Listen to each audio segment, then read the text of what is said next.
podemos nosotros entender que la fe cristiana no descansa sobre leyendas, ni fábulas, ni mitos, sino descansa sobre hechos, sobre acontecimientos reales, sobre la cruz que fue real, porque murió realmente Cristo, fue crucificado, pero también realmente resucitó. Y son hechos, acontecimientos reales, los que fundamentan la fe cristiana. Versículo 31, decían los judíos entonces, como era el día de la preparación para la Pascua, a fin de que los cuerpos no se quedaran en la cruz el día de reposo, porque ese día de reposo era muy solemne, pidieron a Pilato que le quebraran las piernas y se lo llevaran.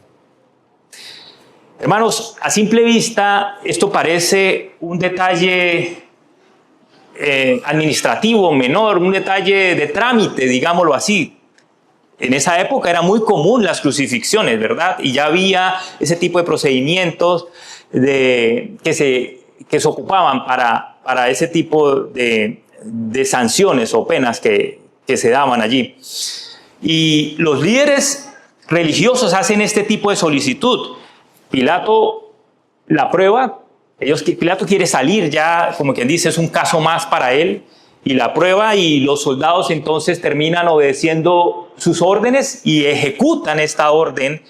Pero todo este escenario nos da la sensación de que todo está bajo el control humano.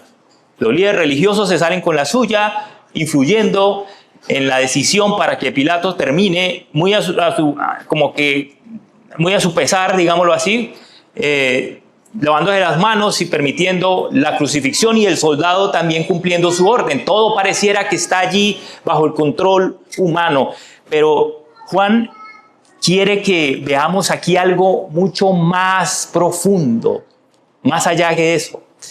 Y es que, aunque los hombres en apariencia tienen o pareciera tener el control de la situación, Dios sigue gobernando.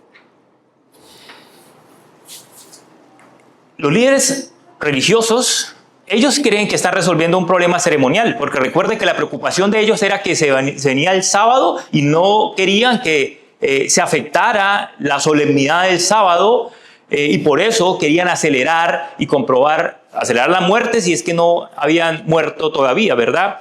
Y Pilato pues cree que es otro caso más. Así que detrás de toda esta situación que estamos observando aquí, podemos evidenciar la mano soberana de Dios en medio de esto.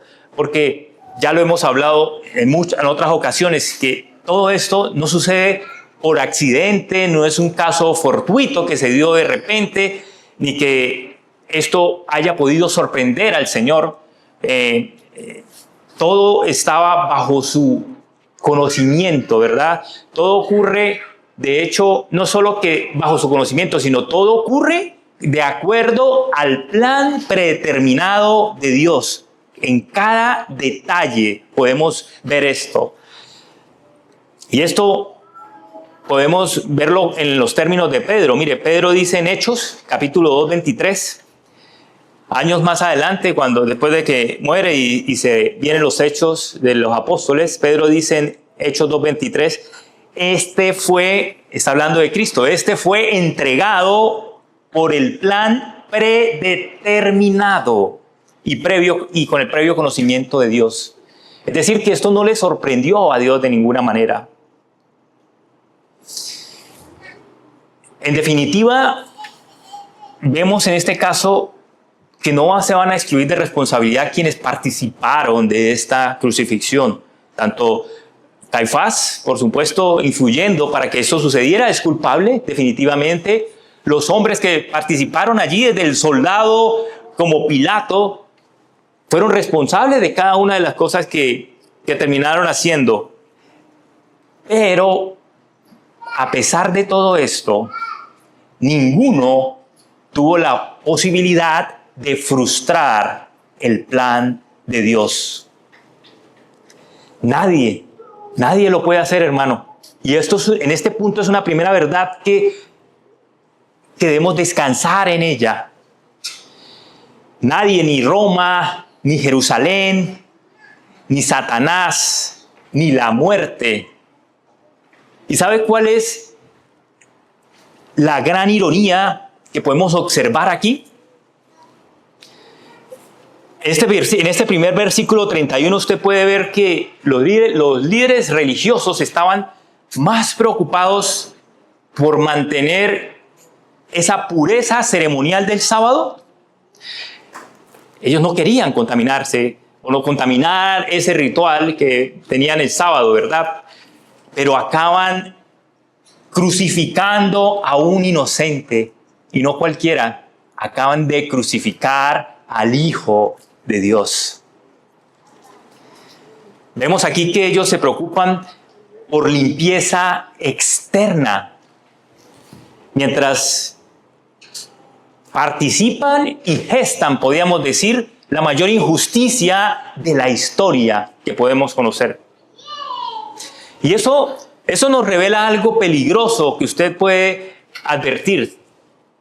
Podemos nosotros, en algunas circunstancias, mostrar o tener una apariencia religiosa y al mismo tiempo tener un corazón lejos de Dios. Podemos cantar la alabanza, predicar en una iglesia, asistir, conocer la doctrina de principio a fin y aún así vivir lejos de Dios, no tener una relación personal con Cristo. Piense usted en un niño que va sentado en el puesto de atrás de un vehículo en su paseo o el viaje familiar. El niño va en el carro mirando por la ventana, tal vez él que observa allí, observa curvas, el tráfico, él ve retrasos y muchas veces él tiene miedo. Él no entiende para dónde va, dónde termina el camino, cuándo, solo a veces son impacientes, ¿verdad? Ya merito llegamos, ya llegamos y le preguntan cada 3 segundos, ¿verdad? Los papás pueden darse cuenta de eso y se angustian. Pero su seguridad no depende de entender la ruta o el camino que llevan con sus padres allí en su carro. Su seguridad depende de quien lleva el volante. Ellos no andan preocupados de eso, andan confiados en quien lleva el volante y el control de ese vehículo. Y así ocurre con nosotros, hermanos. Muchas veces no entendemos el camino. No entendemos las curvas que vemos y mucho menos entendemos las demoras o los cambios que experimentamos y que a veces no vemos venir. Pero sí es importante recordarnos en ese momento que el Dios que gobernó la cruz y cada detalle camino allí, sigue llevando el volante de nuestra historia.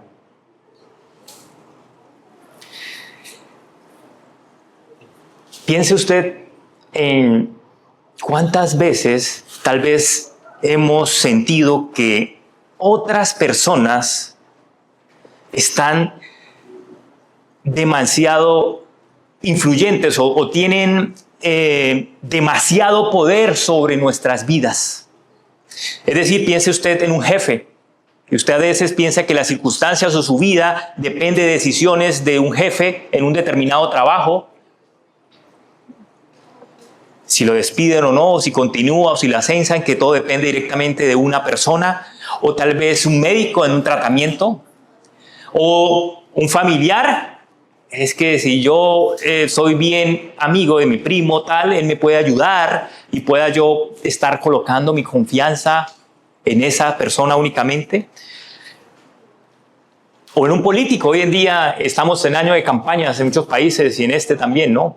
cuando creemos que nuestra confianza está más puesta en una persona, en un político, que en Cristo mismo, que es donde nosotros como cristianos profesamos tener esa absoluta confianza. Y en ese momento es donde nosotros pensamos entonces que todo está fuera de control. Pero la cruz, en este pasaje, nos está recordando algo. Y es que Pilato no tuvo la última palabra. Tampoco la tuvo Caifás, ni mucho menos Roma. El enemigo, Satanás, tampoco tuvo la última palabra. Dios fue quien tuvo la última palabra y hoy la sigue teniendo. Así que quizás tal vez estás enfrentando hoy alguna incertidumbre laboral, alguna inestabilidad financiera que se esté preocupando, tenga preocupación económica en medio de una situación que pareciera inestable en la economía nacional. ¿O qué tal algún conflicto familiar que te esté agobiando y que no encuentres manera de cómo resolverlo, o ni siquiera tengas ese anhelo que deberías tener para tomar la iniciativa de resolverlo? Hermano, y aunque tal vez la circunstancia nos abrume y nos haga sentir que no podemos controlarla, podemos descansar en una verdad, y es que el Dios que gobernó cada detalle de la cruz sigue gobernando cada detalle de nuestra vida.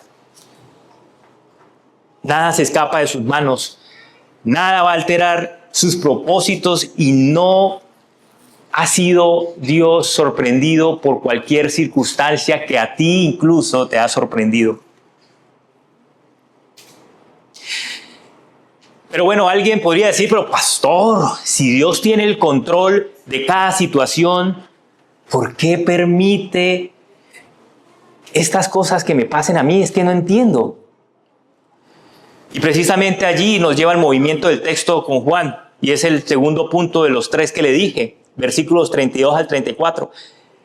Y ese Dios gobierna aún cuando no entendemos lo que está sucediendo. Dios gobierna aún cuando no entendemos lo que está sucediendo. Fueron pues los soldados y quebraron las piernas del primero y también las del otro, que había sido crucificado con Jesús. Cuando llegaron a Jesús, como vieron que ya estaba muerto, no le quebraron las piernas, pero uno de los soldados le traspasó el costado con una lanza, y al momento salió sangre y agua. Los soldados llegan allí. Normalmente ellos tenían que corroborar para que habían muerto efectivamente en la cruz, quebrándole las piernas. Lo hacen efectivamente con los 2 criminales que tenía al lado y lado Cristo. Pero cuando llegan a Jesús, ellos se dan cuenta que Jesús estaba muerto. Y es importante esto de que estaba muerto, porque ¿sabía usted que por mucho tiempo en esa época y hoy en día se creía que Jesús realmente no murió? Y para nosotros como cristianos es muy importante reconocer el hecho de la muerte de Jesús, porque era necesario que Él muriera para poder nosotros ser beneficiados de la salvación y poder ser redimidos. Pero ¿qué sucede cuando ese hecho cierto que fue la muerte de Jesús, uno de ellos pone su lanza en el cuerpo de Jesús, en un costado, dice el pasaje, ¿verdad? Y atraviesa su costado. Pero, como lo decía al principio, para ellos era un día normal, para los soldados uno más, verifiquemos y vámonos rápido a comer porque ya se hizo tarde, tal vez es lo que pensaban esos soldados. Otro crucificado más. Era otra orden más que ejecutar o trabajo más, pero ellos realmente no tenían ni la más mínima idea de que con eso que ellos estaban haciendo ahí, estaban participando en el plan que se había anunciado siglos antes, el plan redentor de Dios para cada uno de nosotros, para su pueblo escogido. Pero Dios sí sabía eso. Dios sí conocía de antemano cada detalle, a pesar de que los discípulos y todos los que estaban allí pensaban que todo se había desmoronando. A pesar de todo ese ambiente, Dios sigue obrando allí en medio de esas situaciones. Recuerde usted que los discípulos veían un panorama totalmente distinto, veían una derrota absoluta allí en la cruz. Pero ahí en medio de esa derrota que ellos veían, Dios estaba obrando la salvación de su pueblo. Ellos veían fracaso, pero Dios estaba cumpliendo su plan eterno. Mientras ellos veían muerte, Dios estaba venciendo la muerte, porque Él no se quedó ahí. Lo veremos con mayor detenimiento más adelante. ¿Cuál es el punto? Y es que muchos de nosotros vivimos exactamente allí, en esa situación. Muchos de nosotros vivimos entre la promesa y la explicación, como que ahí, ¿verdad? Sabemos y conocemos la promesa, pero como no entendemos lo que sucede, empezamos a enfocarnos lo que en apariencia estamos viendo. A pesar de que conocemos a Dios, a pesar de que confiamos en Dios, a pesar de que amamos a Dios, pero no entendemos lo que está sucediendo en ese momento en nuestra circunstancia particular. Tenemos ejemplos de personas que pasaron por esa misma situación. Recuerde usted a José. José fue ultrajado por sus hermanos, fue vendido, tomado como esclavo, después imputado injustamente y encarcelado por muchos años. ¿Usted cree que José entendía por qué le pasaba este tipo de situaciones? O Job. Job también vivió eso por varios meses sin entender lo que sucedía. David también pasó, el rey David, varias temporadas sin entender cómo es posible que yo a un rey que le he sido fiel y que incluso tuve la oportunidad de matar y no lo hice, me esté persiguiendo y me odie de tal manera que quiera asesinarme. Quizás hoy tú tampoco entiendas la situación por la cual estás experimentando. Tal vez sea alguna puerta cerrada que tuviste ahí en todas tus narices y que por más que intentes forcejearla, no vas a poder abrirla.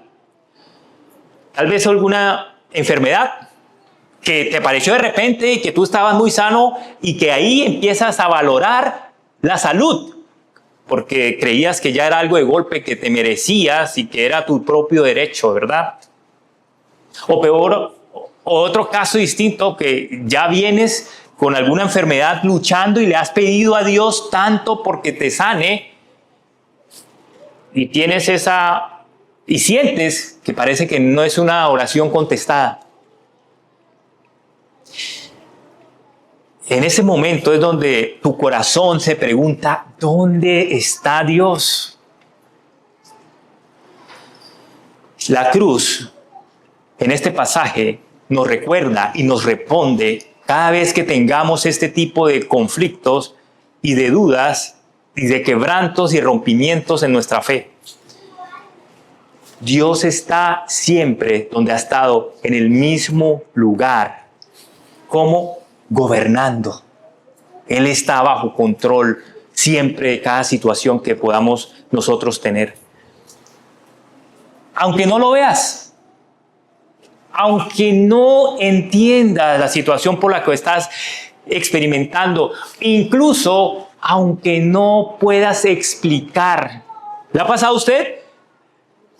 Incluso cuando recién se vuelve uno cristiano y las demás personas están a usted observándolo, y piensan que porque yo cristiano las cosas se van a hacer mejor en la vista de ellos. Si te pasa alguna cosa y te dicen, hermano, pero te volviste cristiano, dejaste de hacer esto, otro, ahora eres cristiano, ¿y por qué ahora perdiste tu trabajo? ¿Por qué ahora estás atravesando situación económica? ¿Por qué ahora cayó tu enfermedad? ¿Por qué perdiste a tu hijo? ¿Por qué?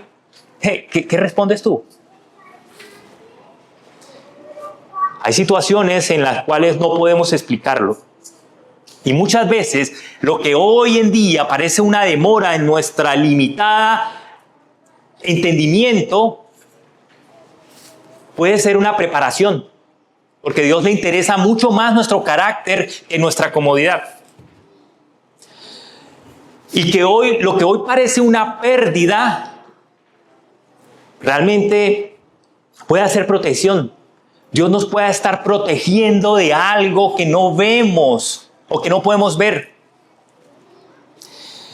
Lo que hoy parece silencio, tal vez sea dirección, porque a veces el silencio, las oraciones no contestadas, nos invitan a tener una intensa relación personal con Él, buscarlo, callar el ruido, esas voces que no son de Dios, y poder estar en el silencio adecuado con Él para escuchar solo su palabra, su dirección. Lo que hoy parece una puerta cerrada puede ser una completa expresión de gracia, misericordia y amor de Dios. Grábese eso usted, hermano. La ausencia de cualquier explicación no necesariamente significa ausencia de Dios. La ausencia de cualquier explicación no significa ausencia de Dios. No tiene que entenderlo. El silencio de Dios no significa abandono. Muchas veces Dios está obrando de manera incluso más profunda de lo que podemos nosotros siquiera imaginar o pensar, y mucho menos poder verla. Pero hasta aquí, en estos dos primeros puntos, hemos visto que Dios gobierna incluso cuando los hombres parecen tener el control, que fue el primer punto. Y el segundo, cuando nosotros no entendemos lo que está sucediendo. Pero por eso quiero que me acompañe al tercer y último punto, porque ahora Juan nos lleva al centro mismo de la historia, de por qué la providencia que hemos visto hasta ahora no es que el centro de este pasaje. El centro es Cristo justamente. Versículos 35 al 37 dice, y el que lo ha visto ha dado testimonio y su testimonio es verdadero, y él sabe que dice la verdad para que ustedes también crean, porque esto sucedió para que se cumpliera la escritura.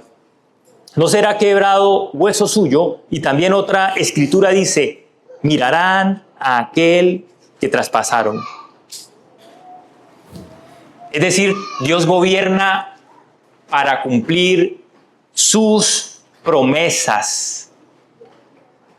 Ese es el principal objetivo. No satisfacer por encima de satisfacer nuestros caprichos, planes o demás. Hay un propósito mayor que nosotros mismos. Aquí Juan hace algo bastante extraordinario. Si usted nota en esta parte final del pasaje, él como que detiene la narración y hace una pausa como que llamando la atención. ¡Hey! Esto es importante. Prácticamente nos dice, yo estuve ahí, yo lo vi la sangre, vi la lanza, es más, podría decir él, me cayó la sangre y el agua cuando le cruzaron la lanza a Cristo, ¿verdad? ¿Y para qué dice el pasaje que lo está diciendo? Para que ustedes crean. Y esto es importante porque podemos nosotros entender que la fe cristiana no descansa sobre leyendas, ni fábulas, ni mitos, sino descansa sobre hechos, sobre acontecimientos reales, sobre la cruz, que fue real, porque murió realmente Cristo, fue crucificado, pero también realmente resucitó. Y son hechos, acontecimientos reales, los que fundamentan la fe cristiana. Entonces aquí Juan nos muestra quién es realmente Jesús. No solamente un hombre crucificado inocente, o una víctima o un mártir o víctima que puede inspirar a algunos a tener un buen comportamiento en su vida, algunos principios morales. Todo lo que ocurre aquí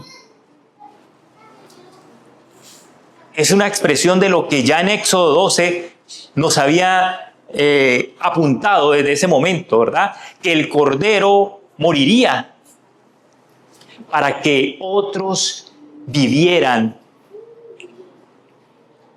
Su sangre era derramada para que muchos otros pudieran ser librados de la consecuencia natural del pecado, que era la muerte. Y ahora que Juan, ¿qué nos está diciendo? Que Cristo es ese Cordero que en Éxodo era una sombra, ¿no? Recuerda que mataban un cordero puro para limpiar sus casas y que no fueran abrazados o que la muerte no los fuera a atrapar. Ese Cordero es Cristo, y Él no murió solo para inspirarte, Él murió para salvarte. Él no murió solo para mostrar ese amor simplemente, sino Él murió para cargar el pecado de cada uno de nosotros. Él no murió para darnos un ejemplo de vida simplemente, sino Él murió para ocupar el lugar que tú y yo nos correspondía.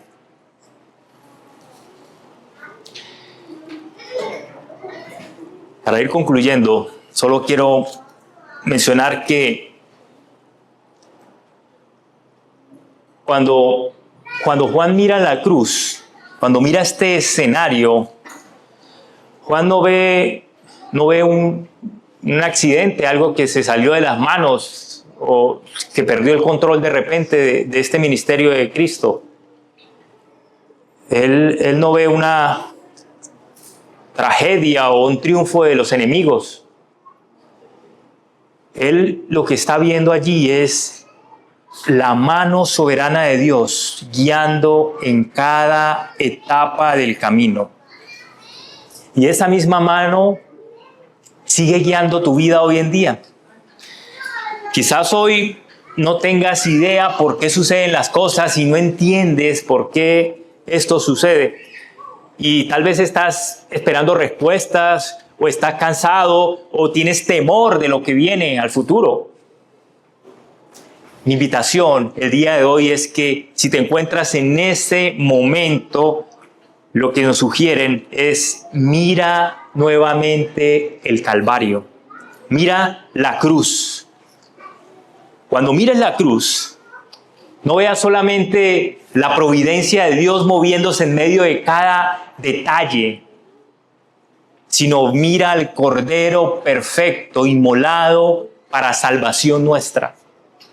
Mira al sustituto, al Salvador, a quien tomó tu lugar, el que cargó tu culpa y que recibió el juicio que tú merecías.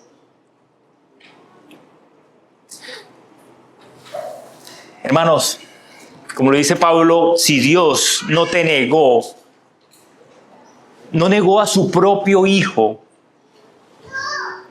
tampoco te van a abandonar en cualquiera sea la prueba que estés atravesando. Aquel viernes, parecía una derrota, parecía un fracaso, parecía una noche totalmente oscura, a pesar de que se oscureció momentáneamente. Pero a pesar de que pareciera el final de la historia del ministerio de Jesús, Dios estaba obrando para la salvación de cada uno de nosotros. Y si Dios gobernó cada detalle de la cruz, también gobernará cada detalle de nuestra vida. ¿Hasta cuándo? Hasta llevarte sano y salvo a su presencia en ese proceso de santificación, porque vamos, si estás en Cristo, vamos a perseverar y a seguir perseverando por los méritos y la obra de Cristo y la gracia y el poder del Espíritu Santo. Porque el Dios de la cruz, recuerde, lo siempre, sigue siendo el Dios de tu historia. Oremos.